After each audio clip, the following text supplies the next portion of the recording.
What's up, friends? It's Mike here at Guitar Tricks. Back with a video, and we're going to focus on tuning our guitar with some tips and tricks.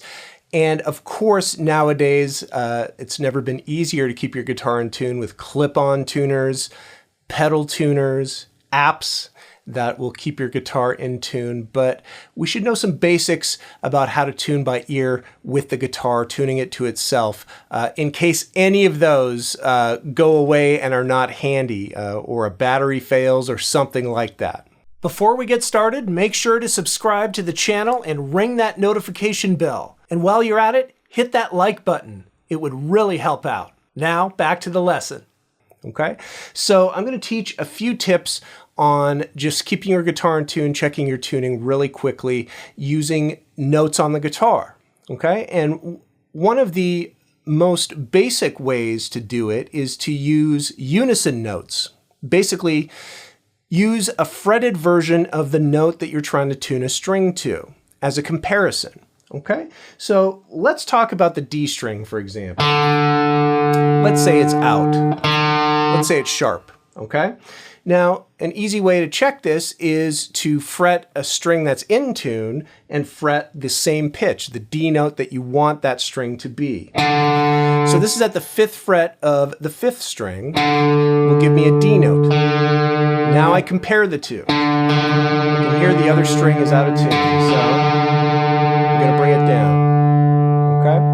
Now, this brings me to my first tip that is very important, that when you're tuning your strings, you always want to go below the note that you're tuning to and then tune up to it.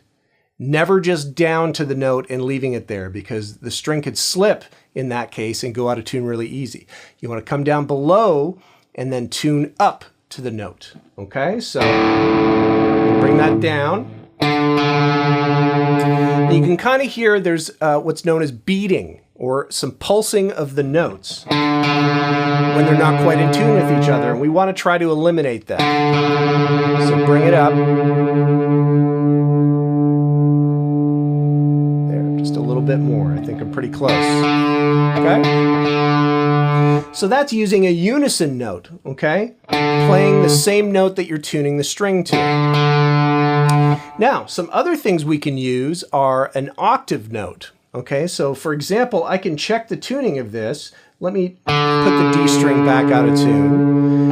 And if I use the A string, and then the fretted version of the A, which is the 7th fret of the D string, I'll hear that beating or that pulsing as well. Let me bring this up to tune. So it's the same kind of thing here.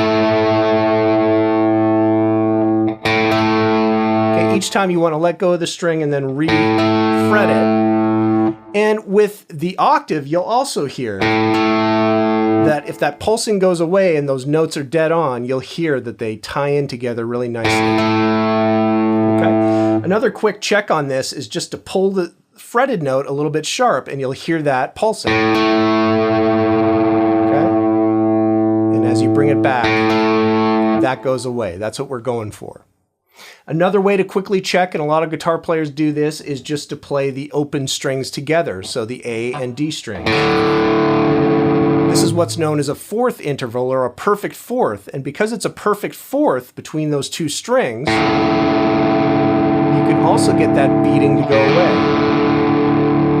When it comes into tune, you hear that pulsing. You hear how it starts to waver a little bit.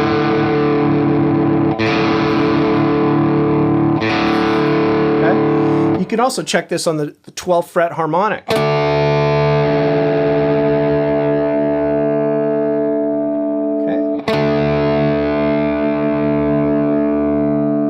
Cool.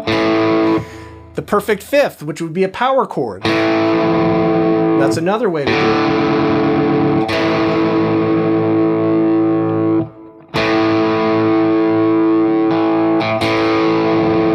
You can check by bending that note a little bit. So you've got a number of ways to quickly check whether that string is going to be in tune or not. One thing to look out for is that the B string is tuned flat. So where we have the 5th fret, for all of the lower strings, as soon as we get to comparing to the B string, we're going to have to do it on the 4th fret of the G string. And then go back to the 5th fret for the high string. Okay, so just keep that in mind. And once you get up a little bit higher, it's a little tougher to hear the pulsing and the beating. So it can be a little bit trickier to use these methods on the top strings, but it still works.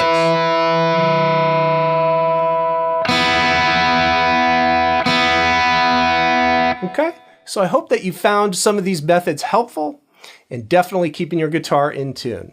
What other tips would you like to see here on this channel? Please leave a comment and let me know. And be sure to check out guitartricks.com for more in-depth, step-by-step lessons.